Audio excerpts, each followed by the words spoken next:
આ દુનિયામાં સૌથી મોટામાં મોટો નશો હોય તો તે ગુરુપણાનો.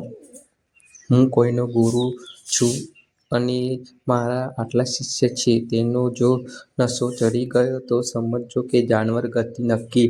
કારણ કે ગુરુપણાના નશાવાળા ગુરુ મોઢેથી શિષ્ય માટે નીકળેલા એક એક શબ્દ માટે પોતે જવાબદાર છે. કોઈના ગુરુ બનવું એ બચ્ચાના ખેલ નથી. તમારા એક ખોટા શબ્દથી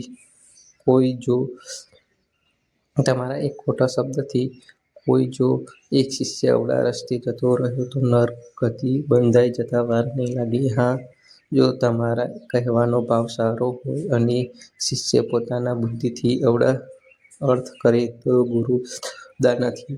એટલે તો માત્ર આ ભવમાં નહીં પણ પાછળના કોઈ પણ ભવમાં અમને સપનામાં પણ હું કોઈનો ગુરુ છું તેવો ભાવ થયો નથી અને આવતા કોઈ પણ ભવમાં આ ભાવ ઊભો થશે પણ નહીં. અમે તો માત્ર ને માત્ર ચોથા વર્ગના કર્મચારી એટલે કે કુદરતના ટપાલી છીએ. જય ભગવાન, જય શ્રી કૃષ્ણ, જય માતાજી.